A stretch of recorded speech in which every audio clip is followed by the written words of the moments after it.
आपने महात्मा गांधी और हिंद स्वराज का क्या प्रभाव था माननीय धर्मपाल जी पे, उसका अवसर प्रस्तुति किया। और मैं अगले वक्ता के रूप में हमारे चतुर्वेदी जी उपस्थित हो चुके हैं, तो मैं आपको आमंत्रित करता हूँ कि आप आवें और अपना व्याख्यान प्रस्तुत करें। First of all, I must apologize for the delay. I apologize to the organizers. I would not talk much because we are running short of time.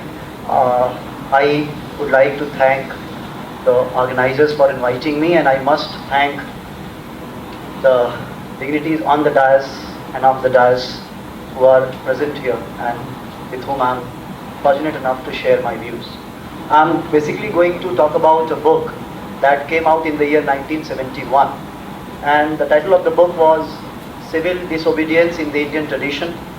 And this book gave me an opportunity to reflect upon Gandhi via Dharampal ji. And why this book is significant to me as a person, because I have always been interested in what Gandhi said, and trying to reflect upon the issues or the questions that Gandhi raises in his writings, in his speeches. I have always been interested. And when I heard about this conference, I thought of this is an opportunity where I can reflect upon Gandhi as well as upon Dharampal ji. Now there are two very important arguments that Dharampal ji is making in this book.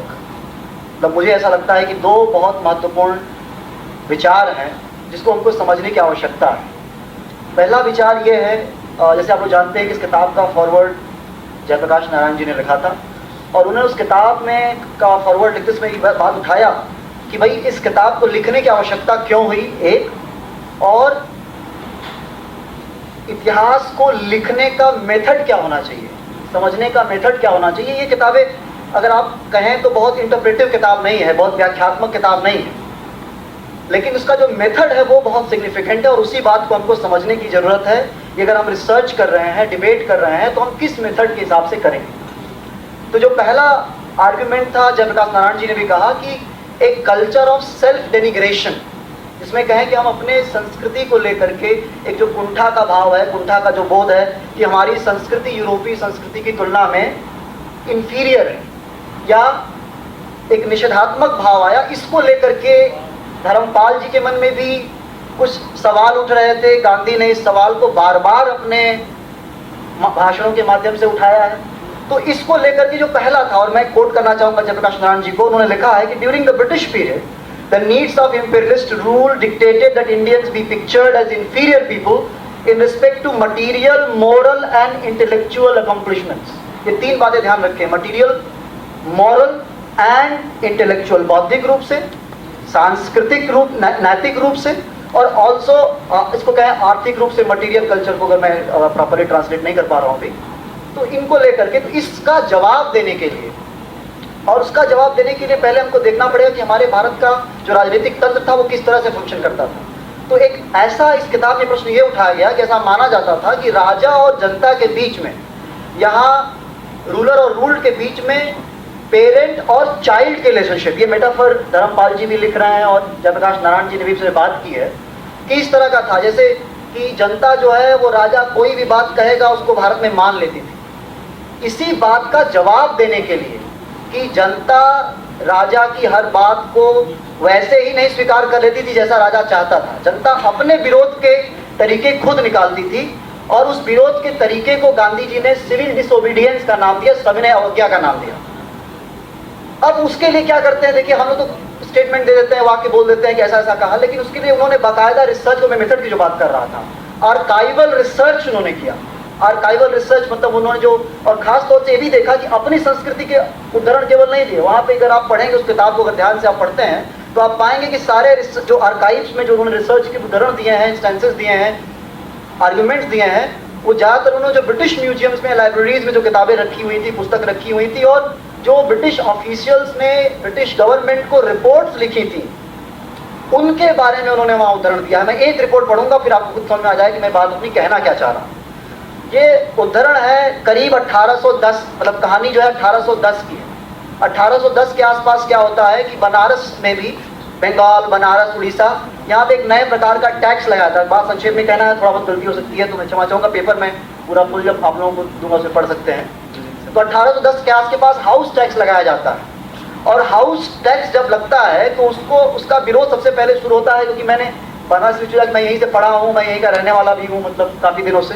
तो बनारस से विरोध शुरू होता है, और उस विरोध में होता क्या क्या है, बस एक दो बातें मैं आप लोगों को बताना चाहूँगा। इससे आपको समझ में आ जाएगा कि सिविल डिसओबीडियंस की परंपरा, जिसको कि कुछ लोग कहते हैं कि गांधी ने रस्किन और थरो से लिया, थरो का एक ऐसे भी है, और कुछ लोग कहते हैं कि नहीं, जो उसके कुछ दूसरे कहते हैं कि नहीं, भारतीय परंपरा, चिंतन परंपरा से लिया हुआ है। तो कहना महत्वपूर्ण बात नहीं है। धर्मपाल जी ने उसके लिए दृष्टांत दिए, उसके लिए पूरा बाकायदा उन्होंने हिस्टोरिकल रिसर्च किया और उसके माध्यम से दिया। तो उसी का एक उदाहरण देता हूँ, 1810 की बात है। तो उसमें ये कहते हैं कि the tax was to be collected every 3 months. It was laid down that when it remained unpaid, the personal effects of occupant shall in the first instance be alone liable to be sold for the recovery और the arrears of tax. This the class. अब protest क्या होते हैं, बनारस में प्रारंभ होते हैं, और एक्टिंग जो मजिस्ट्रेट है बनारस का, वो रिपोर्ट बना रहा है प्रोटेस्ट की। मैं उसको संक्षेप में अनुवाद करूंगा, पहले इंग्लिश में पढ़ देता हूं कि the people are extremely clamorous, they have shut up their shops. देखिए विरोध करने का तरीका हम लोग देख रहे हैं, इसको बस यही ध्यान में बताना चाह रहा था। अबंडन देयर यूजुअल ऑक्युपेशंस, उन्होंने अपनी दुकानें बंद कर दी हैं, जो नियमित रूप से काम करते हैं, जो व्यवसाय करते हैं, उन्होंने उसको छोड़ दिया है। Assembled in multitudes with a view to extorting from me an immediate compliance with demands. उन्होंने एक पूरा बाकायदा प्रपत्र बनाया था, उसको सबमिट किया था, और कह रहे थे कि हमारी ये जो मांगे हैं इनको माना जाए। फिर उसके बाद दूसरी रिपोर्ट, दूसरा कुछ आफ्टरनून में लिख रहा है कि in the afternoon the agitation was revived, the oath was administered through the city both among Hindus and Mohammedans, enjoining all classes to neglect their respective occupations. कि जो भी काम कर रहे हैं, जो दर्जी है दर्जी काम कर रहा है, या बढ़ई है बढ़ई काम कर रहा है, जो भी अपना काम कर रहा है, सब लोग अपना काम बंद करेंगे। Until I should consent to direct the collector to remove the excessors and give a positive assurance that tax should be abolished. It was expected that the outcry and distress occasioned by this general conspiracy would extort from me the concession they required.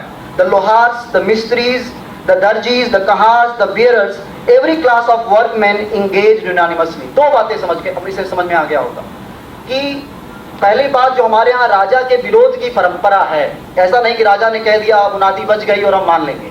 जो हमारे यहाँ विरोध की परंपरा है वो पहले से भारतीय परंपरा में हमेशा से रहा है। एक दूसरी बात जो हम लोग ये कहना चाह रहे हैं कि विरोध के लिए कोई हमें मसीहा की आवश्यकता नहीं होती है, हमें हमेशा किसी लीडर की आवश्यकता नहीं होती। इसे आप अगर इसमें आपने लिस्ट पढ़ा होगा, जो साधारण लोग हैं, जो लोहार है, मिस्त्री है, दर्जी है, कहार है, पालकी उठाने वाला है, सब लोग अपने अपने तरीके से अपनी स्वेच्छा से क्या कर रहे हैं, विरोध के लिए एक उसका तरीका चुन रहे हैं और विरोध कर रहे हैं। तो जैसे हम ये मानते हैं कि सिविल डिसओबीडियंस जो है गांधी की अपनी, कुछ लोग कहते हैं कि अपनी यूनिक क्रिएशन है, उनकी अपनी यूनिक क्रिएशन है, कंसेप्चुलाइजेशन उन्होंने किया, लेकिन उसका एक जो माहौल था या एक परिवेश था भारतीय चिंतन परंपरा में भी रहा है, और इसलिए गांधी का महत्व कम नहीं होता, क्योंकि गांधी ने उस चिंतन परंपरा को अपने माध्यम से लोगों तक पहुंचाया। तो ये, क्योंकि सबके बस की बात नहीं होती है एक परंपरा को समझना। देखिए, एक वाक्य बोल देना अलग बात होती है, और एक परंपरा को समझ करके उसको सही शब्दों में जनता तक संप्रेषित करना, ये एक बहुत कठिन चीज होती है, खास तौर से राजनीतिक रूप में, क्योंकि राजनीति को हम लोग वैसे भी बहुत अच्छी तरीके से नहीं देखते हैं। और उसमें कहता है कि लगभग 20,000 लोग बनारस में इकट्ठा हैं, 1810 की बात है, 20,000 लोग, उसकी रिपोर्ट है, मतलब ब्रिटिश की रिपोर्ट है। Considerably about 20,000 persons are sitting, it may be called धरना, लिखा है, declaring that they will not separate till the tax shall be abolished. जब तक कि टैक्स खत्म नहीं होता है हम लोग नहीं हटेंगे। तो इसको आप अगर ये इस कहने का मतलब ये मैं ये कहना चाह रहा था कि जाति धर्म, इसमें मोहम्मडन्स का भी पार्टिसिपेशन है, ऑर्डिनरी जो लोग हैं सबका, हिंदूज का भी पार्टिसिपेशन है, सबका पार्टिसिपेशन है। तो बस इतने बात से मैं अपनी बात को छोटे में और संक्षेप में ही कहूँगा, क्योंकि समय मैं लेट भी आया और समय भी कम था। बस दो बातें समझना है कि धर्मपाल जी ने दो बहुत महत्वपूर्ण बातें हम लोगों को समझाई। एक तो ये समझाई कि हमारी like the kind of the culture of self denigration that we have towards our own culture that we need to overcome, यानी अपनी संस्कृति को लेकर के, इसका मतलब ये नहीं कि हम दूसरे की संस्कृति की उपेक्षा करेंगे और ये कहेंगे कि यूरोपियन संस्कृति खराब है। मैं अंग्रेजी पढ़ाता हूँ और मुझे लगता है कि European culture is also as liberal as Indian culture is, although there might be some fanatic elements in all cultures and they are everywhere and we should not pay much attention to that. However, we need to learn to respect and we need to understand how Indian mind functions. जब तक हम ये नहीं सोचेंगे कि भारतीय चित्त कैसे काम करता है, भारतीय मानस कैसे काम करता है, तब तक किसी परंपरा को नहीं समझ पाएंगे। परंपरा को नहीं समझेंगे तो डिस्कोर्स में हम लोग उलझ जाएंगे। तो परंपरा को समझना है, न कि डिस्कोर्स में उलझना है हमको, एक बात। और दूसरी बात ये कि राजा का विरोध करना हमारी परंपरा में है और उसके विरोध का एक वाजिब तरीका भी हमारे यहाँ बताया गया है। गांधी ने उसको बहुत अच्छे तरीके से कहा अपने सिविल डिसोबीडियंस के माध्यम से, तो हम लोग इसको भी समझेंगे। और मसीहा के अलावा ऑर्डिनरी जो लोग हैं उनका पार्टिसिपेशन रहता है, हर बार लीडर की आवश्यकता नहीं होती, हम लोग भी कर सकते हैं। धन्यवाद, थैंक यू।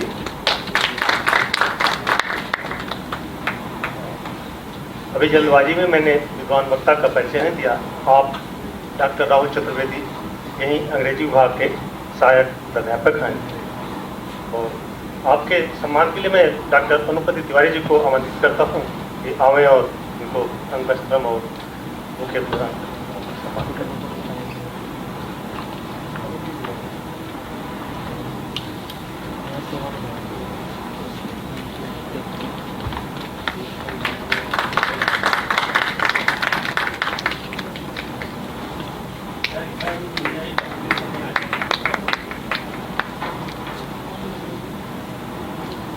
इसके अनंतर इस सत्र की अध्यक्षता कर रहे श्री पवन गुप्त जी को मैं आमंत्रित करूंगा। इससे पहले मैं थोड़ा सा परिचय आपका दे दूं। आप मूल रूप से फारबिसगंज बिहार के निवासी हैं और वर्तमान में मसूरी उत्तराखंड में इनका आपका निवास है। 1976 में आपने IIT दिल्ली से केमिकल इंजीनियरिंग में स्नातक की और आप एक समाजवादी परिवार से बिलोंग करते हैं। और सबसे बड़ी चीज़ आज का जो विषय है धर्मपाल जी, तो अंतिम 10 वर्षों में धर्मपाल जी के साथ आपको रहने का भी सौभाग्य प्राप्त हुआ है। और इसके साथ साथ ये तिब्बती शिक्षाविद प्रोफेसर सामदोंग रिम्पोछे जी के भी संपर्क में रहे हैं।